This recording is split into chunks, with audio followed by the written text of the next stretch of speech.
I have my distant relatives who are also stigmatizing me because I was also HIV positive. Era when navaayo nenjogera about my status publicly, nibakulira mama wange lwaki omwana yatuswaza lwaki aswaza family yaffe okitegeera. So waliwo n'abo aba family members naye kati nze nganze ngenda kwegerezaako because nange nali nkiyiseemu. I was very determined and focused. Ate ne mama wange, my mom had my back.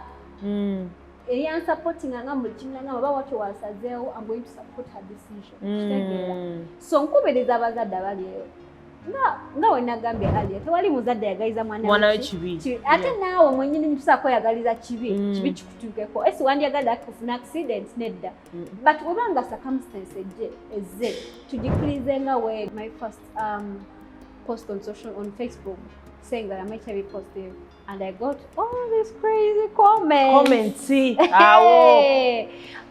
But what's the comment that I really cannot forget? Your comment guy yali musajja yambuuza, how many men did you sleep with to get HIV? SC nali njagala ekakalimire Amaya nedoboozi nabulime Esther S1 ku Atok with SCS Media Uganda nkubuzaako gwe nasinza okubanga otraba. Thank you so much okola kyamaanyi okwekumira ku mukutu guno n'otwagala you subscribe byonna n'obikola tusiima by the way nga bweri nkola yaffe nti tugendako mu Women's League. Yes, tubaleetera abakyala tula nabo wano ku ntebe wano tuba nga tetunyuma ebintu bingi nnyo ebigattako. We are not here to disrespect anyone, but we are here to uplift and to add value on fellow women. So, oba mukyala sembera wano tuula wano tugenda kunyumyamu olunaku olwaleero ate nga oli mpya kweno channel, please subscribe. Nyiga button yawo obenga ate tukula ffenna community ekule tulabe nga ate ffenna twegattako gatte kunza ate nange nkugatteko mu ngeri emu oba endala. Olunaku olwaleero ndina omukyala naye agenda kweyanjula sigenda mwanjula so kiri sigenda kwanjula tusanyisa okulaba ku S Media Uganda. Nange neyanza nnyo okunkyaza. Amina weewaawo nze ndi okubakyaza. Yes. Era omukisa tugwaniriza nyera tugusiima nnyo kangambe wenjo. Era njagala okwebaza nga sinawa nakweyanjula omulimu omulungi gwokola okusomesa abantu oyo, okuleeta abantu abalungi, abatusomesa, abatuzaamu, abatuzimba kankyogere wenjo. Abagattako. Abatwongerako, abatugattako. Buli kimu mu byenfuna, mu spiritually. Yes. Kitukoze nze nganze kinkoze bulungi. Nganya abalala abali eyo naye ndowooza namwe abali eyo abatulaba bajja kusiima lwampaka. Tukoze bulungi era mbadde mbasaba okongeza ku ddoboozi ya subscribe tukole ffenna tutambule ffenna ddoboozi bampita Nawanyaga Gloria era nga ndi mukyala babayita ba young women ba young women I'm a young woman era nkyali muvubuka era nga nazalibwa n'akawuka ka mukenenya naye nze nganze nzikiriza nti no okubeera n'akawuka ka mukenenya si yenkomerero y'obulamu. Having HIV is not the end of life, and does not define me. I can still live, I can still study, I can still be happy. I can still be happy and achieve all my dreams. And on top of that, I'm also a lawyer. I'm a young lawyer and Munamateca. Yes, but I love to call myself a human rights lawyer. Because I'm passionate about human rights. Iranga nane kitongole change wakita Gilo, Young Progressive Foundation. Nga to educating, to empowering, to equipping abawala, Lyabavubuka, kubyobulamu, kubyokwekuuma nsonga za mukenenya n'ensonga endala tukaba otwogera ku nsonga y'obulamu waliwo mu luzungu kye bayita SRHR, Sexual Reproductive Health and Rights, kigazi kinene nnyo. So mugenderamu ne menstrual hygiene, mugenderamu ne reproductive health, mugenderamu ne family planning, mugenderamu ne HIV testing, so bintu bingi kasita kikwatagana ku byobulamu so tukikola tukikola naye okusingira ddala to empowering abavubuka abo naddala abo bazalibwa n'akawuka mukenenya nabo bakafuna obukulu kulaba nti no they thrive babeera mu bulamu obulungi obweyagaza era obeeramu obwokubeera nti no bagattako ku ggwanga Uganda kubanga oba omulamu n'ogenda n'okola era obeera osasula omusolo ogukola ki okugattako ku ggwanga lyaffe. Yes. So Titles zange nyingi nyo esi. Zogale. You know, we are here to empower women. We are here to let them know that things really happen. Yes. So nze ntuuka ku mukyala majaga binnabyogere. This platform is for us. So yogede kirala. Okay. So ng'ogyeko ekitongole kyange kye nnina. I'm also the Global Alliance Community Champion with UNICEF, UNAIDS, and other global HIV organizations. Era nga tulwanira nnyo okulaba nti abaana tebakyafuna akawuka ka mukenenya oba tebakyafa siriimu by 2030 kyetugobako oba ye target yaffe. Okay. By 2030 twagala kulaba nti tewali mwana azalibwa n'akawuka ka mukenenya, HIV, tewali mwana afa kawuka ka mukenenya. Okay. Era tewali mwana afuna kawuka ka mukenenya. So I do that with UN, UNICEF, UNAIDS, ne UN agencies endala. Okay. Eranga at the national level, I'm on different committees, Ministry of Health, ne Uganda AIDS Commission. I'm on the National Committee of Equity, which advocates for human rights, or human rights-based approaches in the HIV response. That is at Ministry of Health and Uganda AIDS Commission. But I'm also on the different committees that organize the World AIDS Day, that organize the Candlelight. All these are events that, for the Candlelight, it is an event that reminds us of the progress of HIV. Okay. And also to remind us how far we have gone, and also remember the people we lost due to HIV. So I'm on that national committee, but then also I'm on the national committee that organizes the World AIDS Day. World AIDS Day lunaku tukuza sijagamba kukoza sirimu kubanga sirimu si kintu kirungi wadde nkiina naye anyway tujjukira, we commemorate tujjukira abo betwa losing HIV, naye era ne twejjukanya bintu biki bye tukoze era ne tulaba gaps zidda mugenda sortinga mutya even find the solutions. That's really good. But still I'm also the AVAC Navigator. AVAC is one of the biggest organizations that funds HIV prevention, where I advocate for HIV prevention options. Naddala mu bavubuka tulina options nyingi ezirwanisa akawuka ka mukenenya abantu tebazimanyi. So one of my mandates as an AVAC Navigator is to see that people are educated on the HIV prevention options eziriwo. Ngogyeko condoms buli omu z'amanyi, tulina oral PrEP, tulina PEP, tulina injectable PrEP, tulina vaginal ring, tulina Lena cover, tulina even driven PrEP. So ezo nazonna prevention options ziri awo zituyamba okubeera nno abavubuka beetangira okufuna ki akawuka ka mukenenya. Yes. So I'm also an aspiring leader. Era nga esawa yonna abavubuka bannange Central nzijja 2026 nzijja nga Youth MP Central Region, era mbadde mbasabira ddala nno nga ndi ku mavivi mundabire ddala mbajje 2026.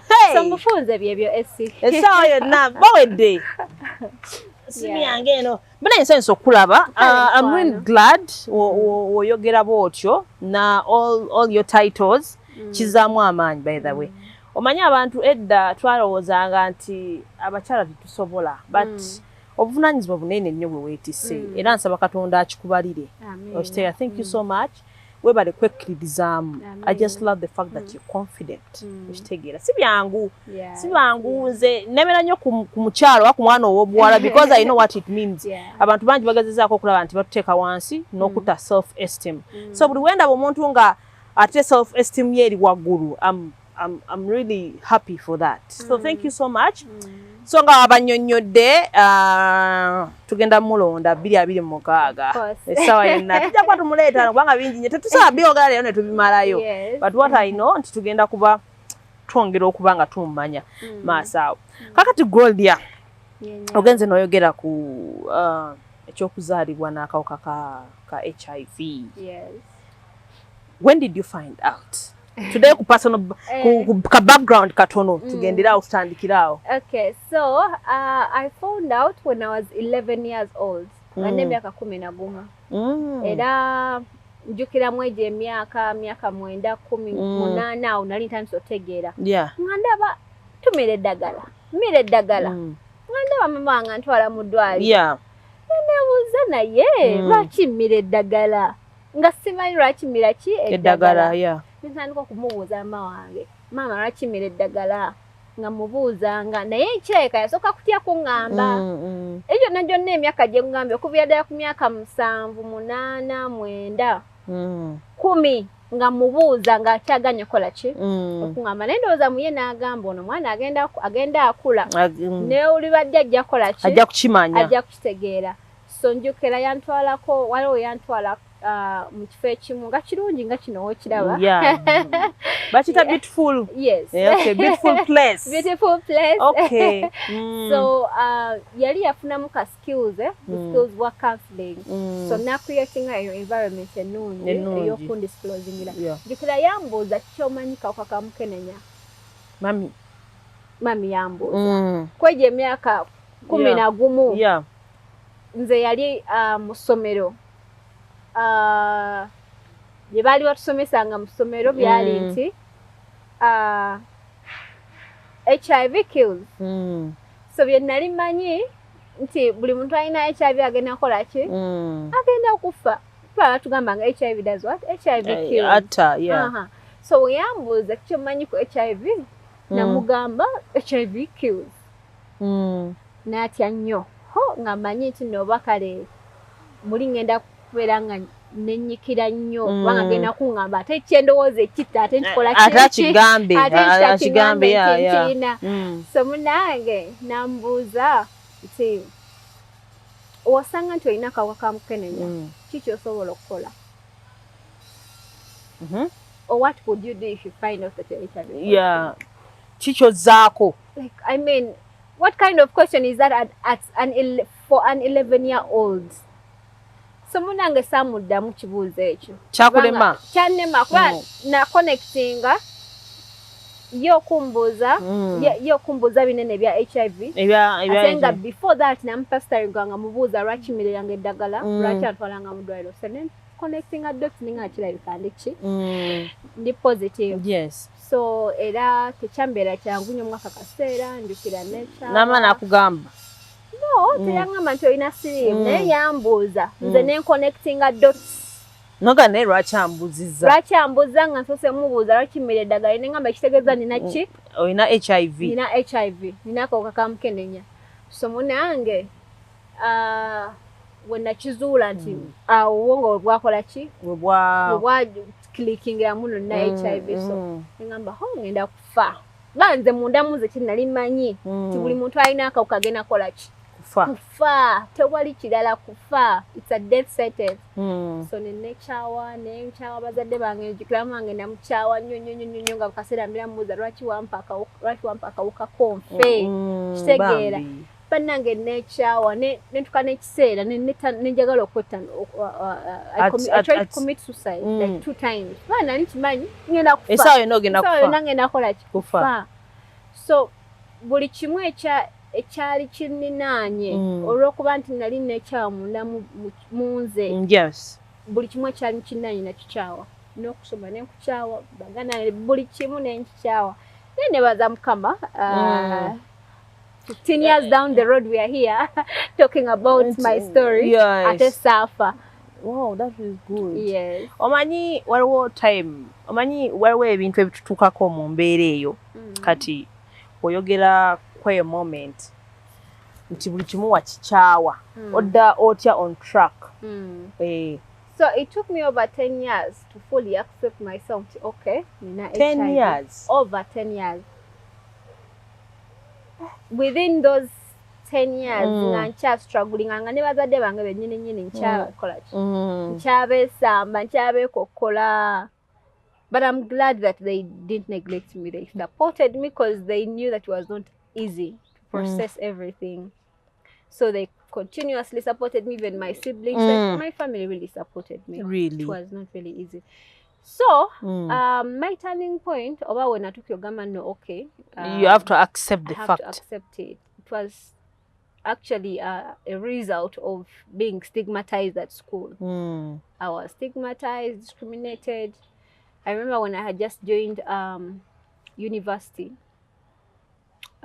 Imagine from primary, I went to secondary, O-level, A-level, I was still having that self-stigma, self-stigma. On top of that, era nali nina external stigma. Waliwo abantu abamu abakola ki abansosolanga, n'abantu abamu abannekokolanga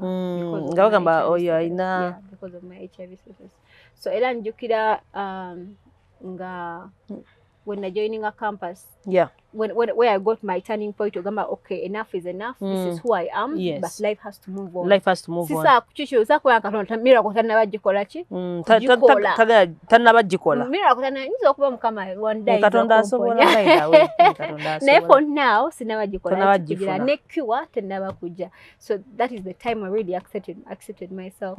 So I was at campus. That was the time my dad was very, very ill, very sick. Era mukama yamuwumuza. Moyo gwe gumulemerembe. He also died of AIDS. So, and the reason why, one of the reasons why I do advocacy is because I wouldn't wish anyone to die the way I saw my dad die, or even go through what I'm going through or what I went through. Yes, it's not easy to take medication every day. It is not easy, Essie. And then Lyabavubuka abaddeyo naddala abawala baffe abali ku campus bagamba mfecha funa olubuto ofuna Sirimu. Do you know what it means to take medication every day?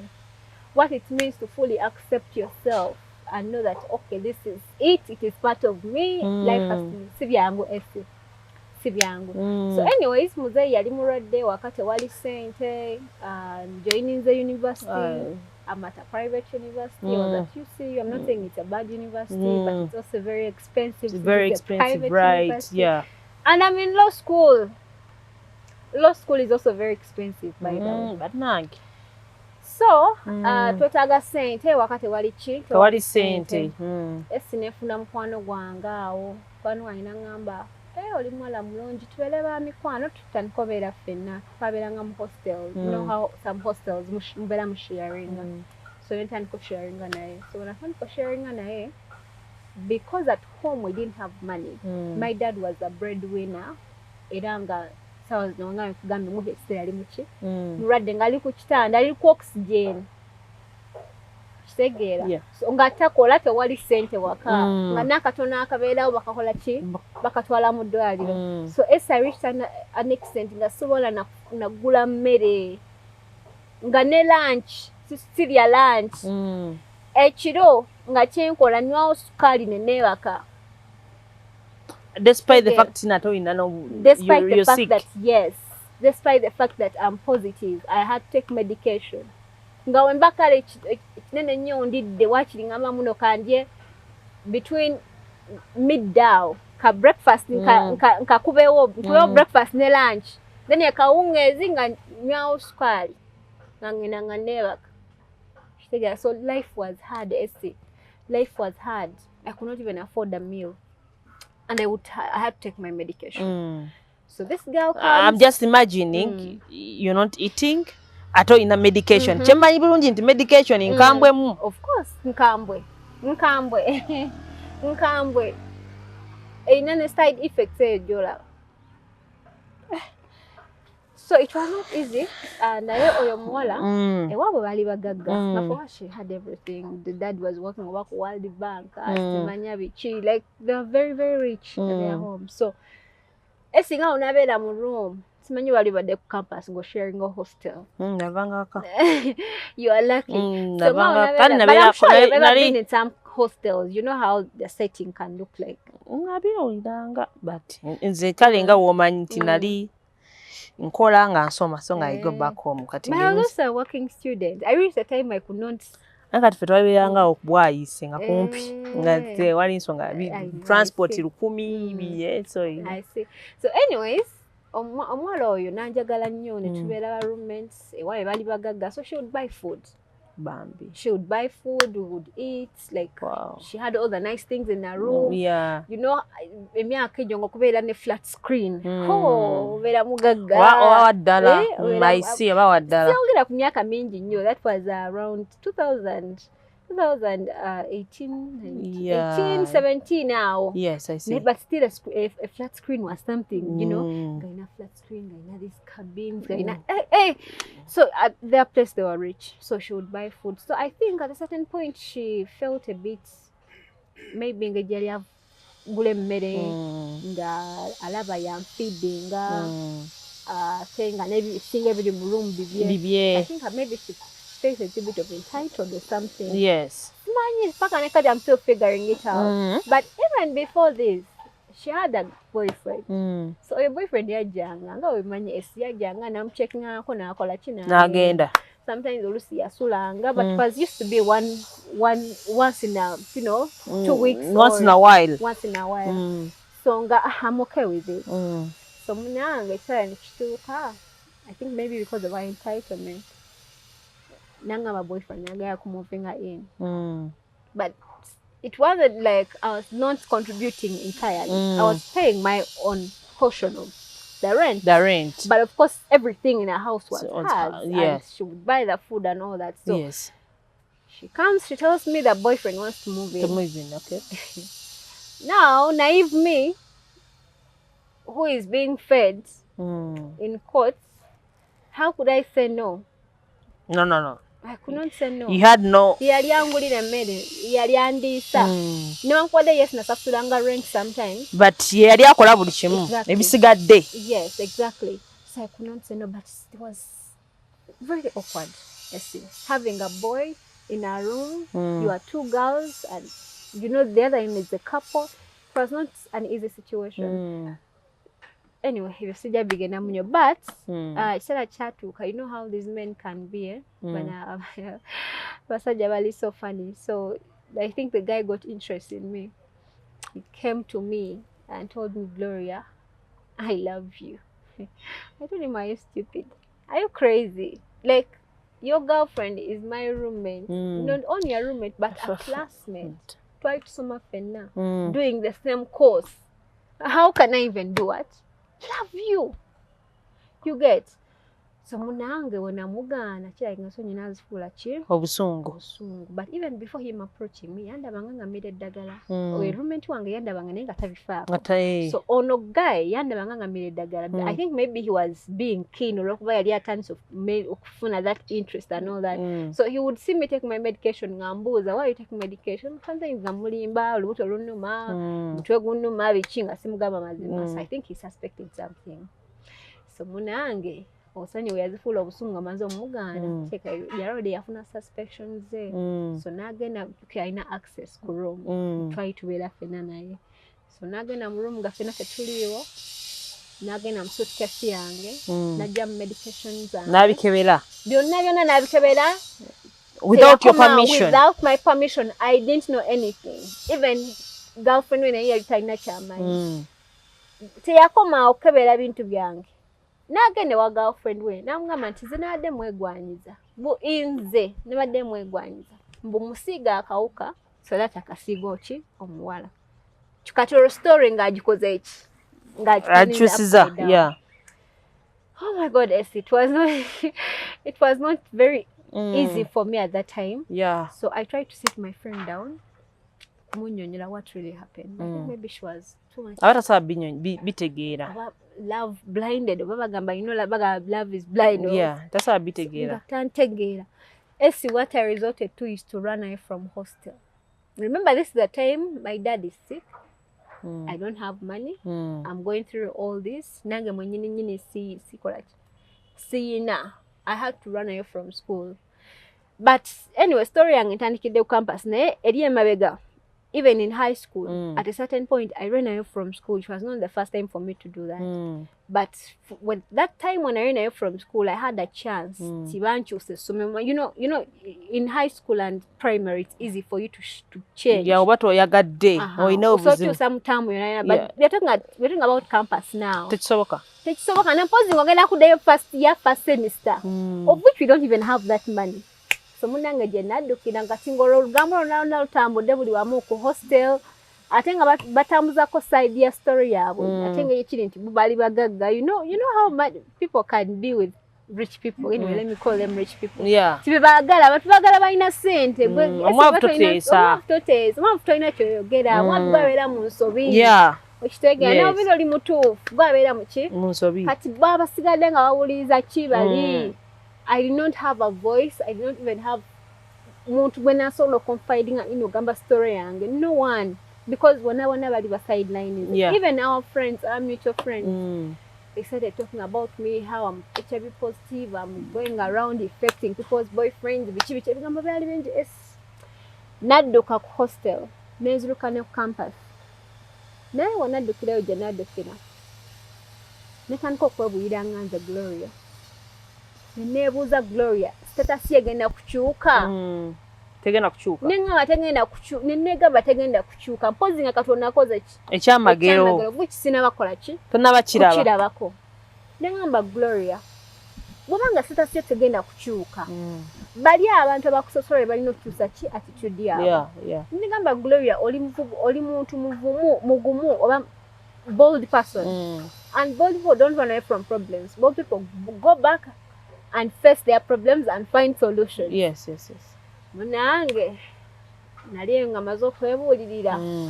Nengamba no, enough is enough. Kankomewo bana abantu babanda batya oba banvu bakola ki sigenda kufaayo. Because it's who I am. You have to accept me for who I am. You understand? So munange nenkomawo bandaba nebagamba tebasobola kubeera n'omuntu alina HIV.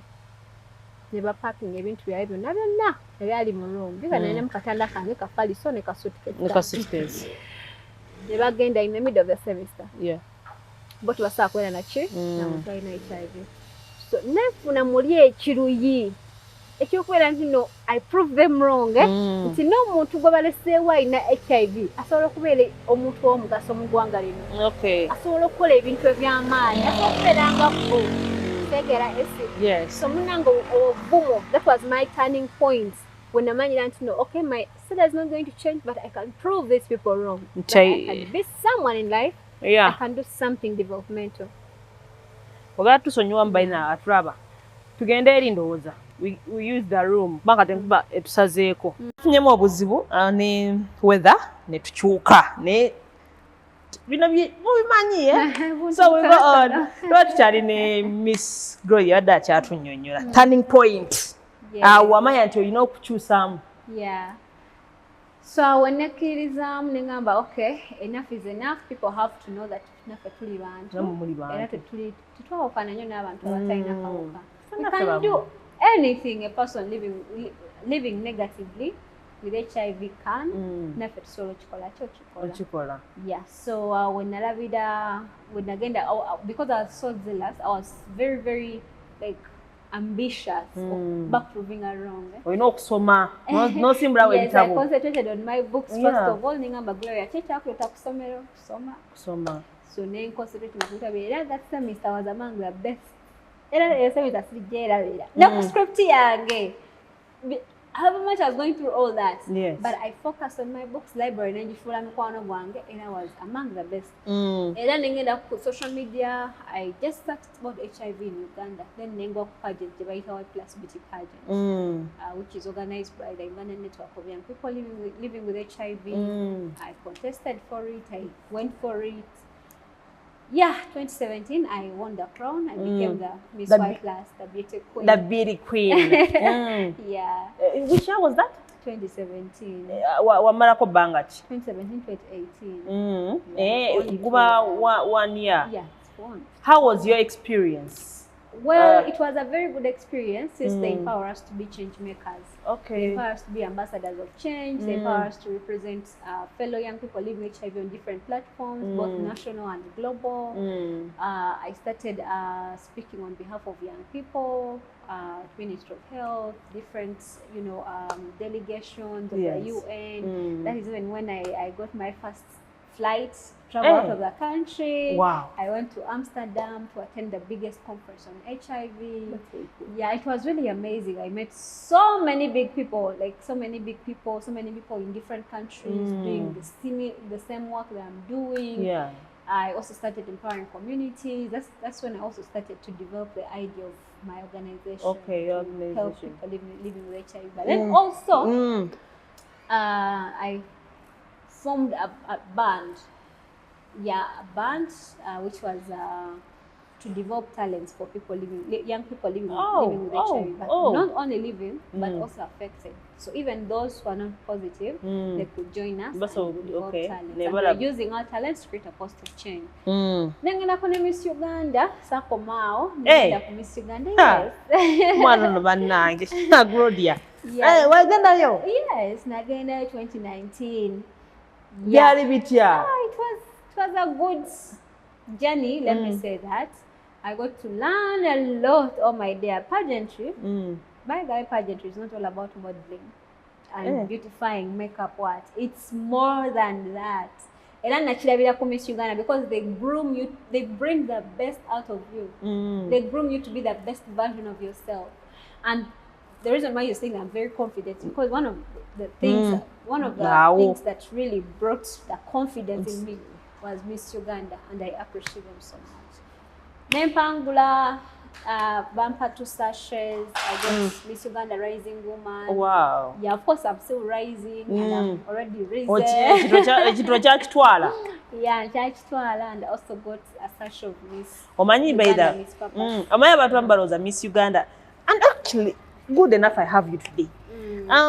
Edda zengamanya gamba Miss Uganda, I expect beauty inakuba mulungi kati nga nabuze waliwo uze batera okubuuza abantu how are you asking such questions penga tulonda muntu mulungi asinga bulungi tufaayo but I was wondering by nebuze bababuuzaawo. That's still actually, by the way, Miss Uganda, over all pageants, they consider beauty with a purpose, beauty with brains. Okay. Even Miss World, they consider someone beyond your beauty. What is there? Behind your beauty, what is there? What is so they have to ask you those questions to test your intelligence, test your smartness. Yeah. But still, as I've told you, it's not about beauty.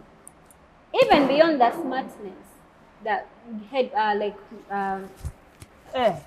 okay, mental wise, ngoli mugezi chichogenda okukola ekigenda okuyamba community yo. What is your purpose? Understand? That's why we are ne projects, beauty with a purpose project. Wow.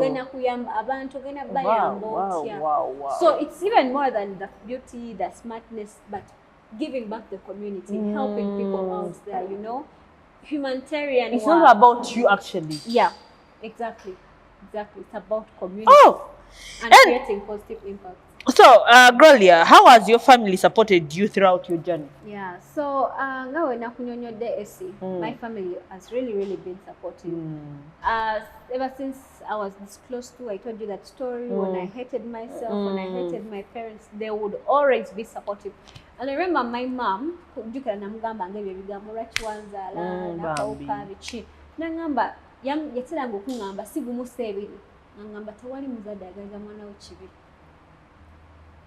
nchimanyi toli muzadde naye ng'ona mufuna wotyo omwana ojja kumanya how your heart is in your children. Kitegeera tewali muzadde akola ki ayagaliza mwana w'ekibi. So yeah, she continuously told me that. Eventually, of course, I let go. Nenkyesonyiwa mutima gwange. I started accepting myself. Yeah. Nakita mutima gwange. Nembera nti no, I accept the fact that it was not also their fault. Nabo kyajjabuzi.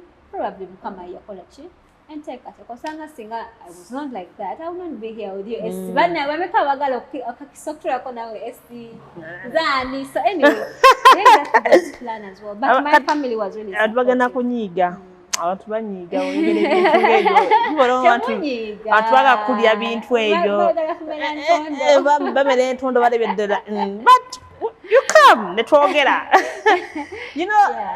Okay, so what to Charlie? Yeah, my family was really supportive. You know what, life is really hard. And actually today Rachel in Chala Gloria here, it's like I believe banji nyaba in situation yemu abamu tebafaayo nakogera. Recently I had someone nali njogera naye of recent bambi ye akawuka yakakafuna yeah, and those abadde agenza okugenda mu ddwaliro tamanyi ddi we yakafuna but yakadiscoveringa nti yakafunye. And you know nga we yagenda okugambako ku bazadde be ne bamugoba ewaka. Yeah, that's possible. N'ayagala n'okwetta.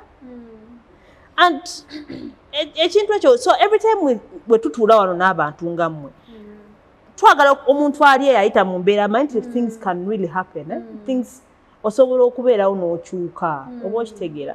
But anyway, all in all tuli wano ku lw'abakyala. Njagala nekino kikugambe families zisupportinga mu ngeri za njawulo era oba depending circumstances.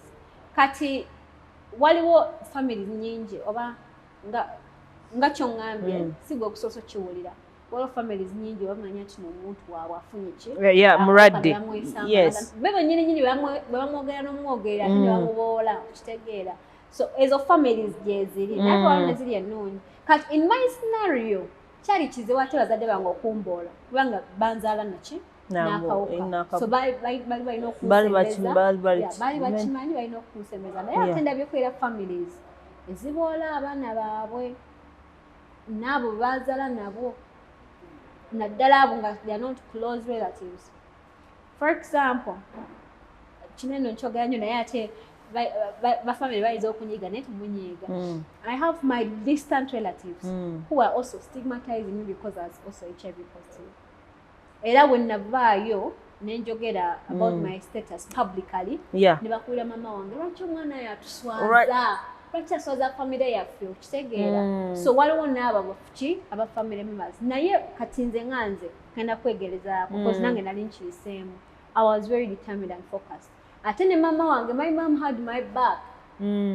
Eyan supporting nga buli kimu nga baba watu wasazeewo, I'm going to support her decision. So nkubiriza abazadde abaliyo nga we nagambye aliyo tewali muzadde yagaliza mwana we kibi. Ate naawe mwennyini nitusaako yagaliza kibi kikutuukeko. Esi wandyagadde akufuna accident nedda. But webanga circumstance ezze tugikirize nga weeri. Ifo omwana okyomuboola omugoba oba omugoba ewaka oba omwogerera mumusembeze kubanga naye ekiseera kyayitamu akaseera kayitamu si kangu. Ate there is always a reason for everything. So abazadde bakola ebyo byonna mubikola ne ba relatives. Ate ekikwewuunyisa babikola relatives wange distant relatives bamboolanga edda ne bakubira mama wange nga bamuboola nga bamusekerera saawa zinatebaokubeera mikwano gyange. Ofisa bantu abo lwaki bakola ebintu so munange ensi eno yeewuunyisa. Anyway, Gloria, can you share some memorable experience from your time as a beauty queen? I think every moment was memorable for sure. Really? Starting from my auditions. Whoa.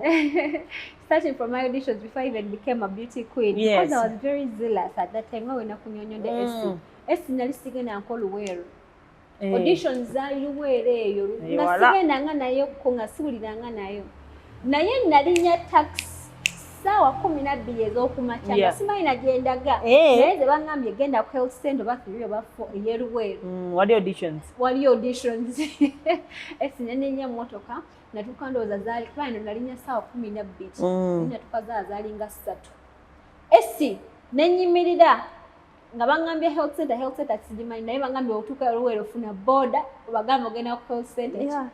Health center ngeringa wano manya nga nyimiridde nga wano health center ng'osala kubo ngeringa wali kamera weeri era okuba nali simanyiiyo nefuna owa boda bifo kyekyokuŋŋamba muno yiri wali woogenda yaŋŋamba tuula butuuzi kutwala nagenda okulaba ng'asala kubo ng'ayingira ali ng'aŋŋamba otuuze ŋŋamba okitogambye muno we wali wegenda nga ndaba ng'osala busazi ku esi okitegeera. Yakusaba sente? Yakusaba sente meka? 10. Banange nawulire ennaku. So all those are memories. Aboda tulijja basonyiwa. Aboda si bangu.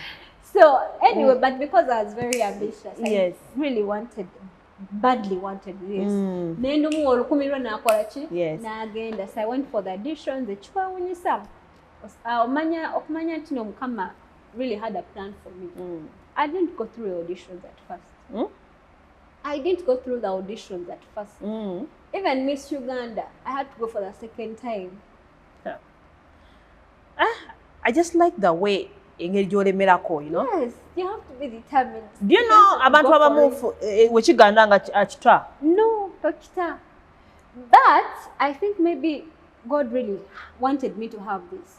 Because I had, even the day they crowned, I was supposed to be second runner-up, first runner-up.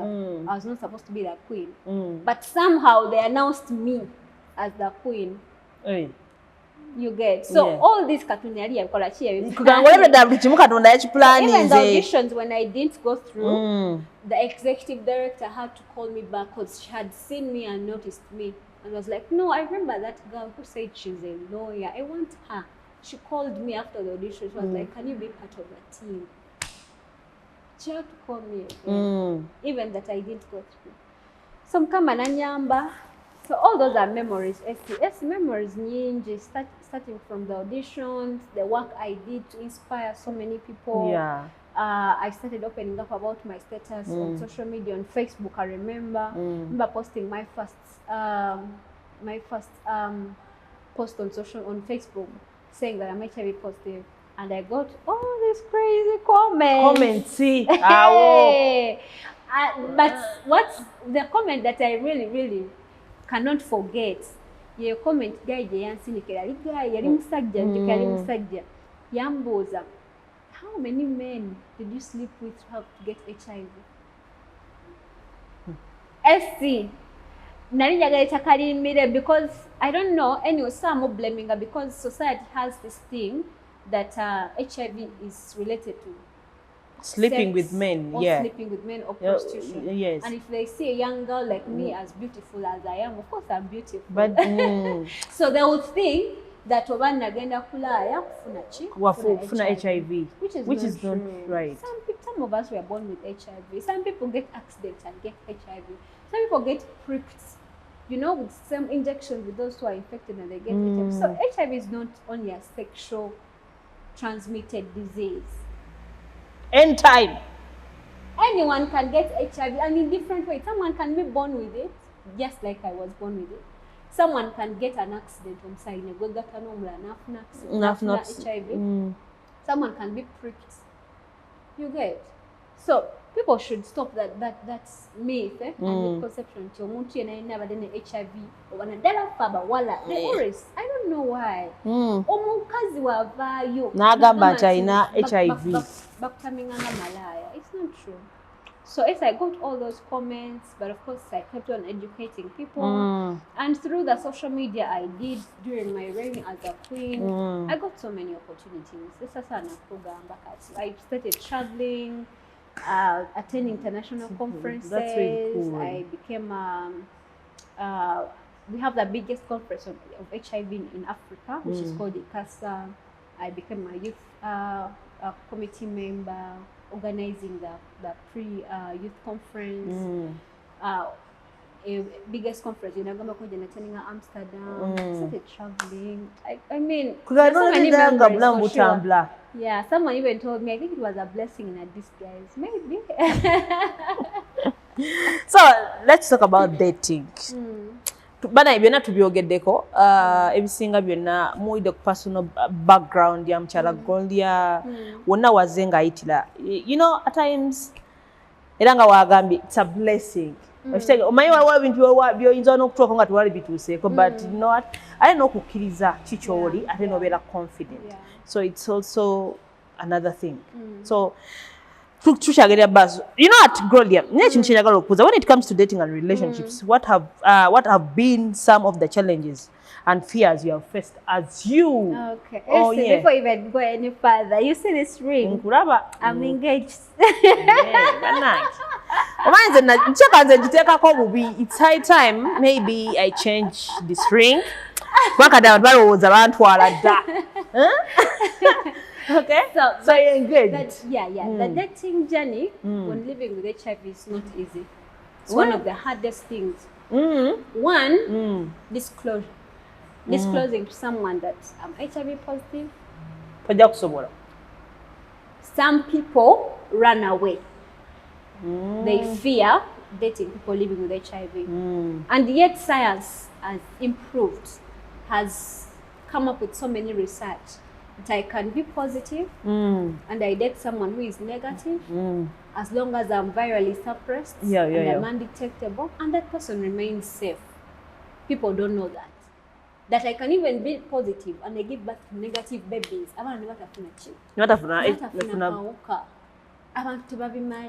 So, what coming out dating? Dating naddala ku bantu bambi abali positive. People fear dating people living with HIV because of, you know, those myths. They don't deserve to be loved. So it was a bit hard. But to me, on my personal experience,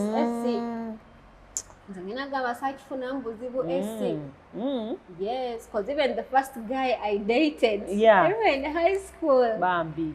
Now, Mugamba, the good thing with me, I would disclose, I would not fear, because I believe that if you love me, you will love me the way I am. I don't need to hide myself for you to love me. Esi wobo njagala, oja kunjagala ngachi. Nga woli. Era wogenda manya. Wabadde ku bibyo. We were not meant to be. And my first high school boyfriend, Namugamba, Yangamba, I will love you no matter what. That's what he told me. Bam. Or walk with it, still in high school. Nangamba, even his dad died of what? HIV. Of it. So, Kati, after that, I opened up publicly. So, most of the people who came to me, they knew about my status. Okay, yes. So, it was not hard for me to disclose. You mind, Kati, you know what? We understand from your view. Neka tutunulira abaana kati tutunulireko kubana abaana bambi ng'atya tayogerangako asobola kuhandlinga atya. So you know it's not easy to tell some, you know what, I'm this and this, but you know bambi ate tetubanenya kubanga batya, you know. But batya because of the stigma and discrimination associated to HIV. Singa abantu tebasosola abantu balina akawuka kyandibadde kyangu nnyo nga olaba nti omuntu asoogama muno asobola okwanguyira ogamba nti na cancer abantu ne batatya. Naye genda oyogere nti olina HIV ojja okulaba abantu basattira batandika okwekuba obwami. Ate nga bonna babiraku. But HIV wakyaliwo stigma mungi ku HIV nti n'abantu batya okwogera ki kye bali lwakuba eyo stigma batya okubasosola batya okubaboola batya okubajajinga.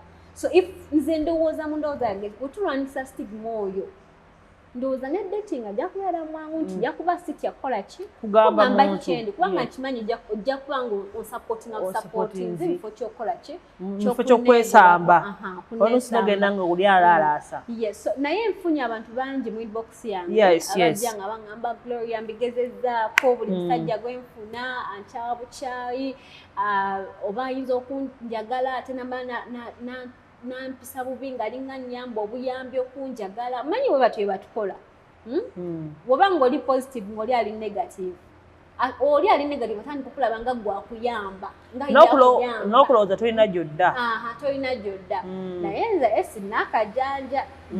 Oli mutuufu tetwagala tumanyira. Nalabanga deserving okulavingibwa. Kitegeera I don't really care. Oba oli mwana minisita oba oli kasita mpisa obubi.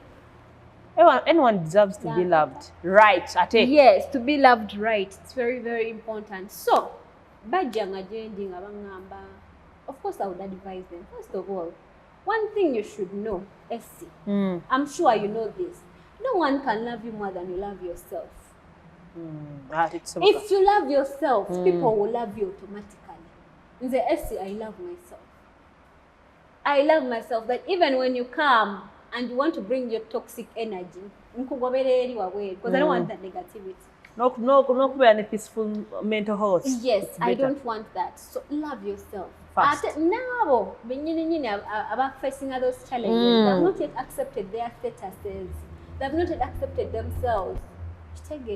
So for me, I came with 3 things that can really help someone to overcome the fear of living with HIV, overcome the self-stigma. Number 1, love yourself. If you love yourself, people will love you automatically. Number 2, when you love yourself, you accept yourself. Oweyagala otandika okukkiriza ki ky'oli olina n'okisabira. Exactly. Unless you are mentally okay, you can never be at peace. You can never. That's why people die of stress, people die of pressure. People are all those are mental issues. All those are mental issues, Essie. But it's not a one-day thing, Essie. I told you, it took me 10 years to fully accept myself. Mentally, to say that, okay, this is who I am. My mental, whatever,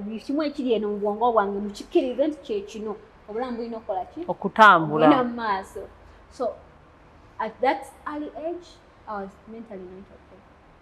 But of course, I had a support system. As I told you, my family was really supportive. Yeah. Psychosocial support group.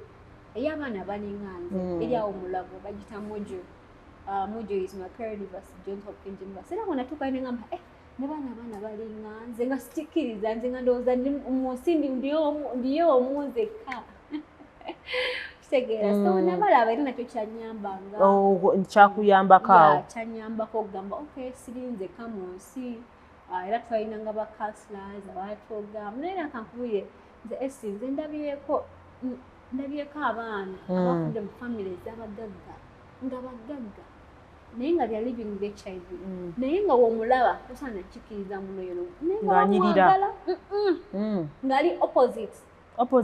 Ngaba mwagala bamuwa buli kimu nayenga esa kyali mu adi mukali aganyi. That self stigma. Bambi, I know. Era nze kyoba nzira kukiri. It all starts with you. Kitandika naawe esi.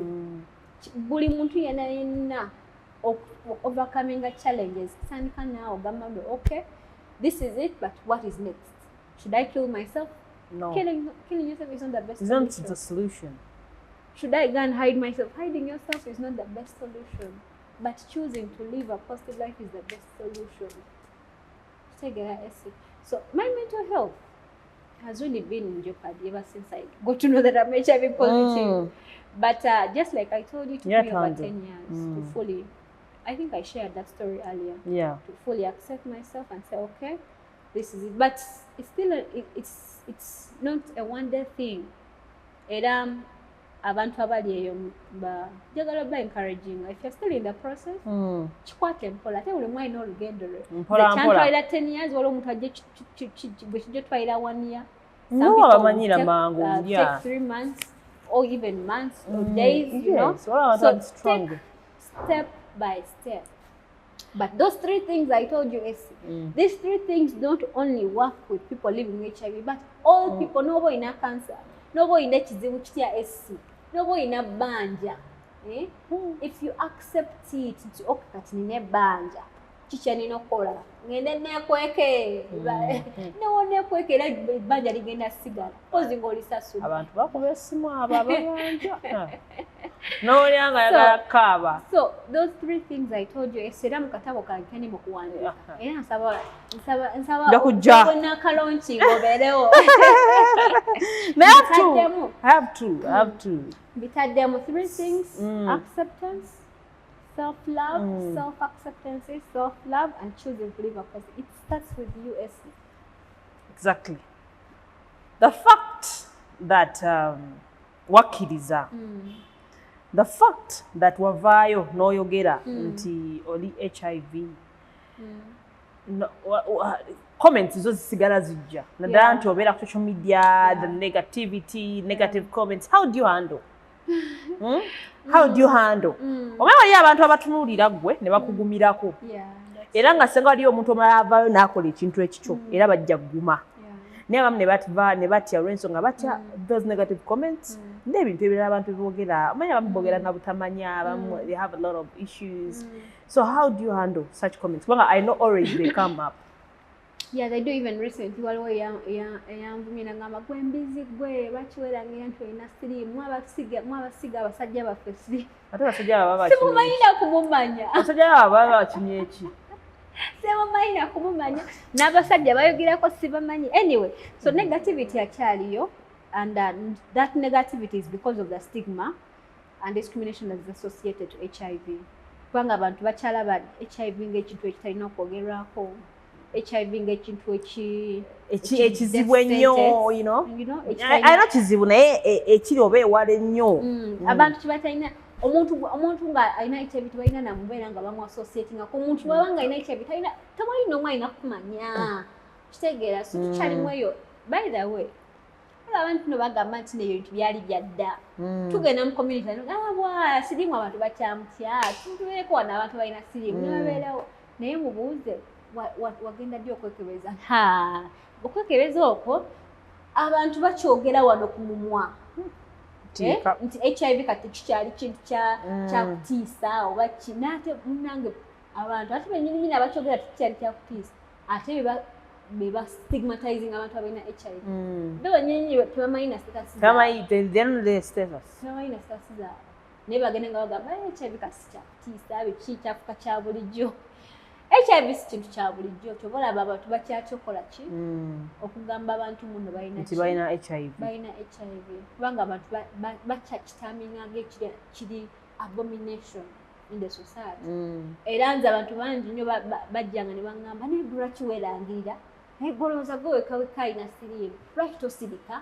n'ogwira eyo lwaki n'oyambira eyo abantu bagamba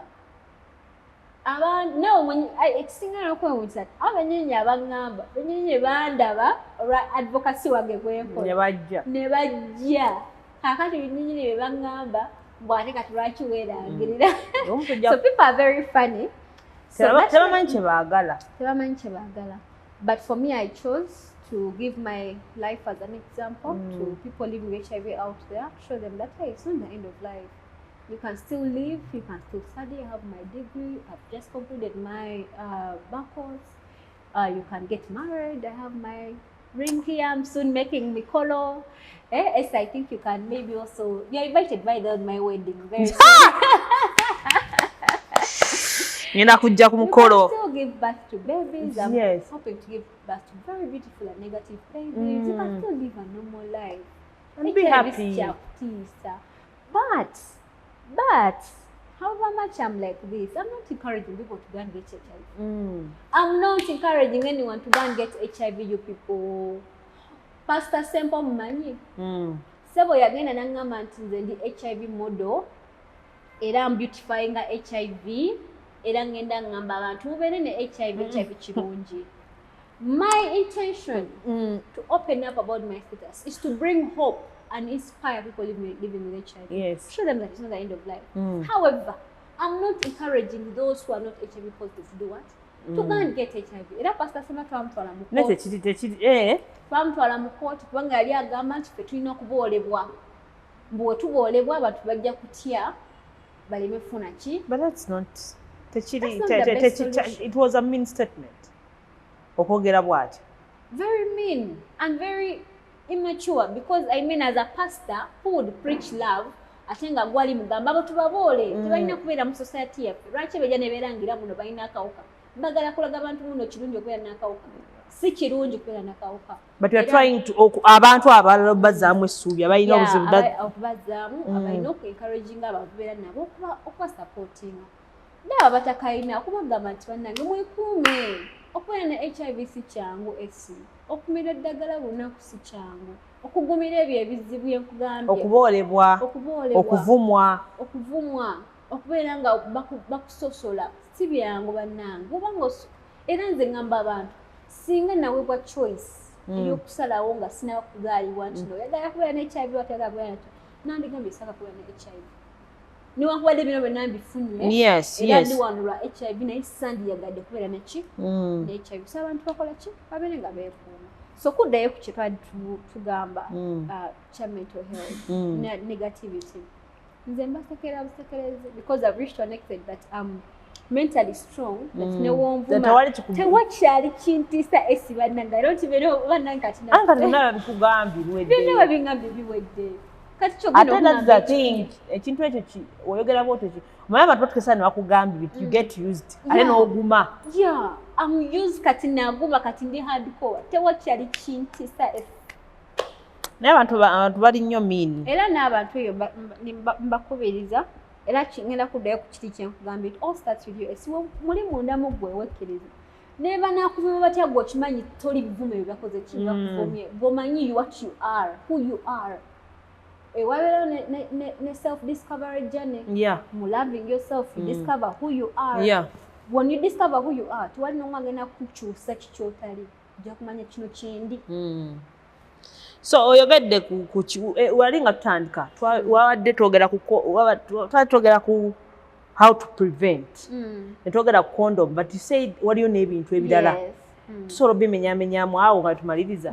So waliwo other HIV prevention options zenjagala abantu bettanire bannange nga we mbagambye kinsanyusa kujja wano esi ne twogera ssaawa 2 ate enkya ne wabeerawo omuntu afuna ki funa mukenenya ate nga nze wano ne tubyogerako kubeerawo n'akawaka mukenenya nze wano kubagamba naye omubanga osooka okwekuma mwekuume esi right now mu Uganda tulina abaana 5-7 buli wiiki abafuna HIV abawala abali mu myaka gya 14 mpaka 25 5-7 570 girls get infected with HIV every week. Bully week, Essie.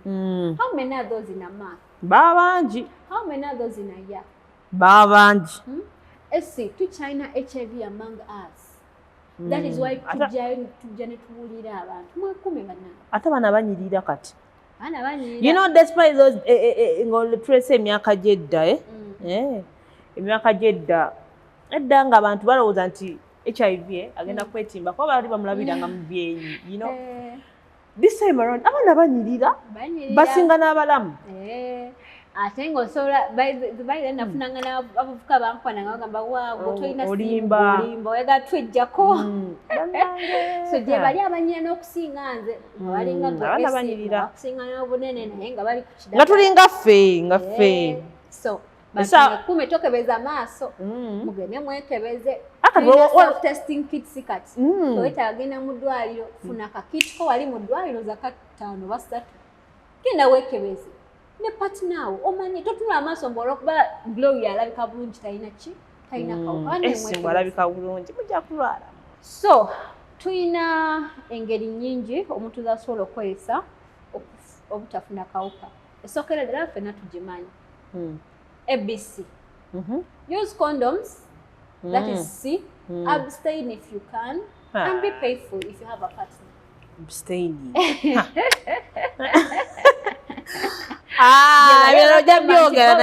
Abstaining.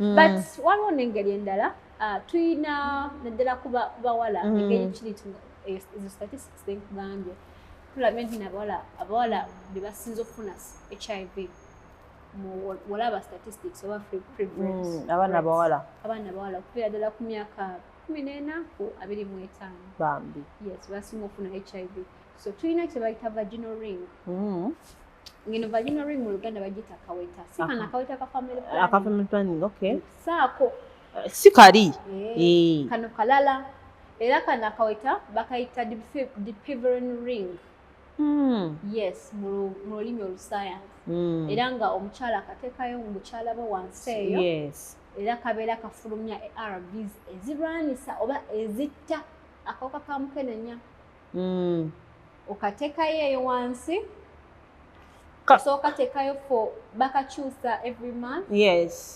naye nga every month yes okay naye nga buli wabanga oli mu kikolwa oba tumanyisibasiyo oyo omuntu ng'ali positive tasobola kuwa kawuka kubanga buli wafulumya akawuka kano kafulumya eddagala erirwanisa akawuka ko ne kakola ki ne kafa so n'obeera nga weekuumye temukeeraliikirira tosobola kawulira nedda kali silicone katono nnyo tekalina side effect tekalina any side effects ate okalwisa ino kale sirinamu ssente kabeerayo emyezi 3 bwerere yes all these interventions embagambye zabwe nze ngeno bagamba zabwe free of charge okay ogenda mu government hospital yes n'omukyala bakuba bakatestinze buli ddagala erijja mu Uganda basooka ditestinga bannasayansi okulaba kino likola ate liri favorable ku bantu abali mu ensi so ne wano mu Uganda bakatestinga nga tekalina buzibu noba nga oli mu nsonga zo tekalina buzibu noba nga oli mu kikolwa omwami tasobola kukawulira yes so eyo namba emu tulina kye bayita prep abamu kumwe mwali mukiwuliddeko prep is pre-prophylaxis pre-exposure prophylaxis eno ogimira nga tunabagenda ku kikola kyonna kyonna kigenda ku taking at risk to HIV. So tulina types za PrEP. Tulina long lasting PrEP, then tulina nezino eziri ezitali long lasting. So for that zino kale kanzoka eno bwe mujja amanyi ey'amakerenda tulina oral PrEP. Abantu abasinga mbadde mugimanyiko eya oral PrEP, omuntu amira eddagala epekeze n'abeera nga asobola okubeera nga ali safe. So for the injectable PrEP, which is the long lasting, eyo yimpya. Tukizudde nti n'abantu abasinga tebagala amira ddagala, okugambye sikyankumira ddagala. Anti wawa rumors nti zoonona kidney n'ebibumba. Side effects zibeerawo era bannange mutusaasire ffe abamira eddagala buli lunaku si yangu. Nze wange yafa lung failure, amanya liver failure. Again, sorry. And these are some of the long yes. Ezokumira baya eddagala liba lingi. Chuma ne kinafa era nimukola products ezirongoosa omubiri. Yes, very soon ngenda bands launching bagenda kuba bazita Glow cosmetic products nga kuliko detoxifier enongoosa n'enaaza omubiri, mulimu immunity booster, immunity boostinga obusirikale bw'omubiri okulwanisa ezo endwadde. Tulina ne body weight gain porridge. Bagala okugejjamu bagala okutereza kasikinko kabeere ng'akange. Mindful facing some challenge naye bino byonna byengenda okulokina bwe tested byonna mbikozezaako bikola era very soon actually guno mwezi nga tegunaakugwako simanyi oba onafuna dde ka interview naye byonna nga biwedde nkunako. You called me before. I cannot fail to come. I can't fail to come. Either me to come or you to come. Ekimukubiri ekikwanguyira. Yes. It's okay. So can you talk but I'll come. Era mba encouraging abantu abali kudagala mube cleansing. Yes. Nange ne cleansing. Tegera kwera nga piste kibumba kyo. Kiri fine. Kibera ki? Banga kyo nakyo kirwadde kirala nno. Kirwadde kirala. Ate kiri expensive. Kiri expensive. So for the oral PrEP, abantu balabye nti no bannascience balabye nti no wabeerawo challenge ezokulendaga bikaseera baleeta empiso. So empiso mu Uganda right now tennaba kubeeramu buno mwaka naye tusuubira nti by Feb next year ejja kuba mu Uganda. So bajja gikuba buli myezi ebiri ogenda ne bagikuba n'obeera ng'oli safe. Bagikuba kabina. Yes, so that is the two PrEPs we have, types of PrEPs we have. So tulina PEP, post-exposure prophylaxis. Maze okwebaka n'omuntu tomanyi sitasiye omwekengera. PrEP yebeera ya before. PrEP is pre. It's before. Yes. Then PEP after. Obunsi rep. Olusi rep omuntu bamusobezzaako oba defilement omwana asogera ne bamwaki? PEP. Oyo n'abeera ng'asobola okwetaasa. Era nazo mpeke tetunafuna PEP ya injection for now, but I believe it's in the pipeline. Yes, it's in a pipeline. So, when they are at risk, you can go and get PEP. Bamumira for 28 days. No verangolichi. Yeah. So, tuina a very interesting. Yabasajja boka. Yeah. Hey. Yes, yabasajja boka. Yes. Bagita event-driven PrEP. Sa omire mpeke bbiri nga tunaba kugenda mu kikola kya kwegatta. Yeah. Then within 24 hours, Madam Nomira and Pekendara Bidi, you'll be 100% safe. Wow. From HIV. It's called event-driven PrEP. I think in Uganda I'm already. Yeah, nenga basajja boka. Why bintu bino? So yeah, basically the two now in Uganda really at least introduced. Yeah, bisano tuyambako. A lot more is coming, but please go and get those. Jukira tugambye 2030 twaga tubenga tuli 2030 twaga kubeera nga tewali muntu alina kawuka ka mukenenya oba afuna kawuka ka mukenenya. That's very good. Yes, our target is 2030. So, it has been a long interview. Yeah. But I'm glad ebyokuyiga bifunye bingi. Kati olaba ebintu byosomeseza emayiwa mbadde sibimanyi kati mbimanyi. So would have also been a student. Viewers, those are so thank you so much, Miss Gloria. Kubanga confident. Kubanga what day, you know, obudde bw'omuntu nze mbuvaluinga. So mtu wampa akaddeke I really appreciate. So byonna byetwogeddeko bye tujja okulaba maaso, we shall come because we want to show people that things are happening. Ate naddala nga bikolebwa omukyala.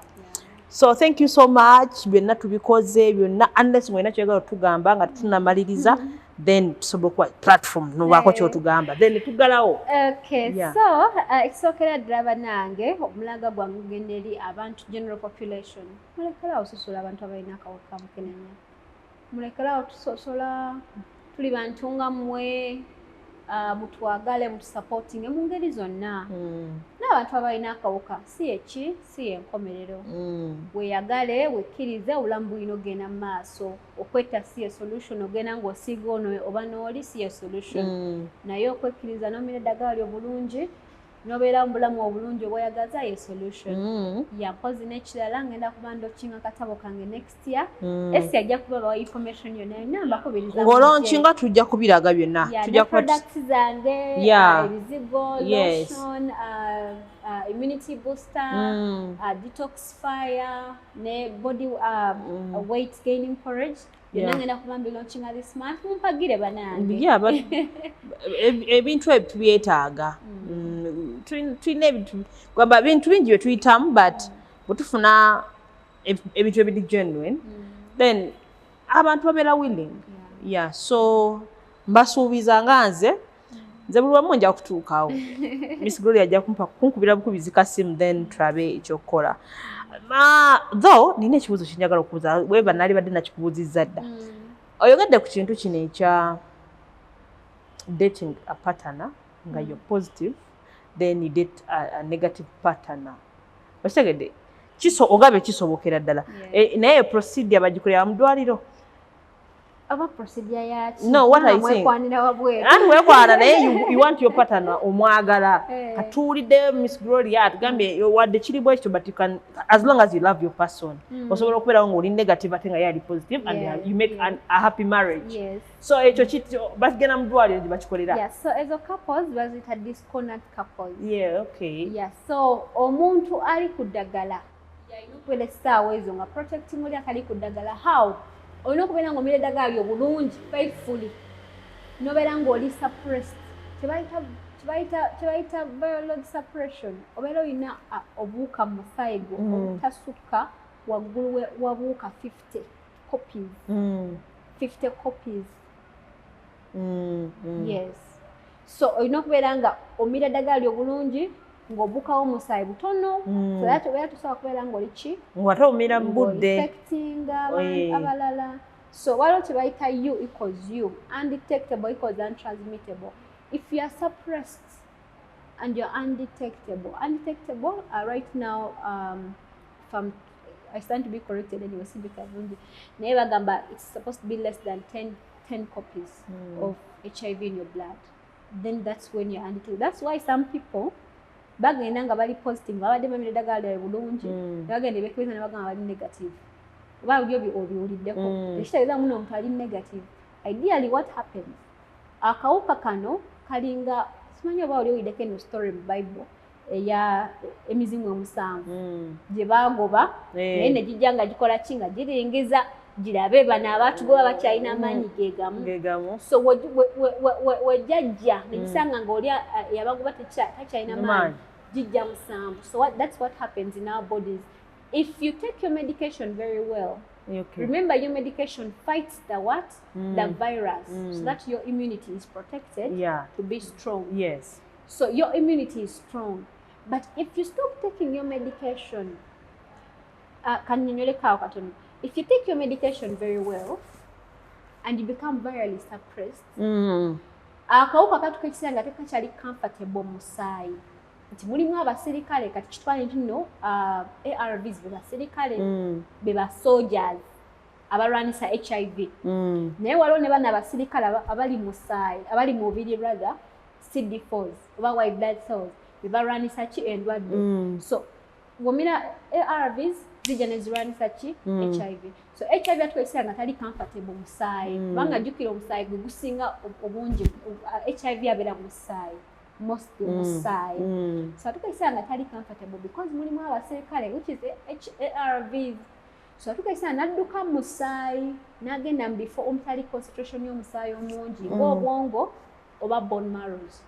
Kitegeera naye nga abeera akyaliyo muki mu musaayi ogwo guli mu low concentrated areas, bone marrows and the brain and other areas. So omuntu bamuggyako omusaayi ne bamukebera bayinza obutakalaba naye kasigala ki gyekali kyobula waliwo abantu abamu nga badde bamira eddagala lyabwe bulungi ne oba livaako ate we kajja n'afa bufi bakabeera kazina ki namaanyi so kuba naye kabeera eyo nga keswanta on lwaki atulwanyisa kati wekajja the moment you delay oba you make mistakes oba exactly the moment you stop taking medication bulungi kajja n'amaanyi mangi kuba abantu abamu bafiira mu myezi 2 myezi 3. That's why tubakubiriza temuva ku ddagala newankubadde bakukebedde ng'oliki nga toyina nga kalaga nti toyina kabeera mwekali nga kwekwese mu busomyo oba muki mu bwongo.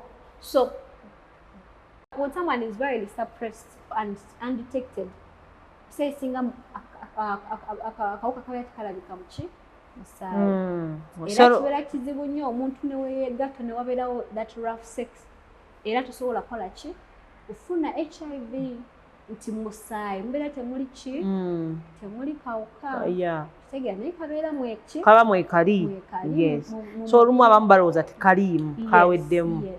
So with that science of undetectable equals untransmittable omuntu abeera undetectable nga tekakyalabika detecting means kalabika. Detecting is like I've detected you as I've seen you. Mwekali. So undetected kalika twese tekakola ki tekalimu tekalabika naye nga mwekali kabaamu naye nga kabaamu naye nga tekalabika so ne bakebera gwe nolowooza nti abantu abasinga abakozesa buno self testing kits ekisinga kalagamu tekalikola ki okitegeera kalabika naye ogenda mu byuma bano ebiri malwaliro amanene kajja kulabika bambo bakebera mubiri gwonna bakugjaga wali eri ne baguteeka wali. So when it's undetectable nga tekakyalabika kyetegeeza tokyasobola kukola ki kusiiga. So kanzireyo ku kije twataanikiddeko omuntu wamira eddagala lye bulungi n'atuukamu ekyo ekiseera nga tekakyalabika abeera tetasobola kusiiga ki omuntu ono. So however yalina okukuuma ennyo oli yalina okubeera ng'asigala ng'amira eddagala nga bwe nkunyonyodde walivaako kajja kujja n'amaanyi ne mu wiiki omuntu oyo asobola okufuna ki HIV. So gwe omuntu ali ku ddagala gwalina okubeera ng'okuuma oli kubeera bulungi eddagala oba byenkunyonyodde obutegedde esi olusansi lungi kati ebintu bino nzirayo nembiraba kati mbitegedde ate nyakuddamu era mbitegeere nnyo so I believe naawe ali eyo olina kyofunye so tujja wano views tuzaagala likes tuzaagala but though mba njagala obeemu kyofuna sagala njagala at least show eno ebeeko kyeyongera ku gwe so please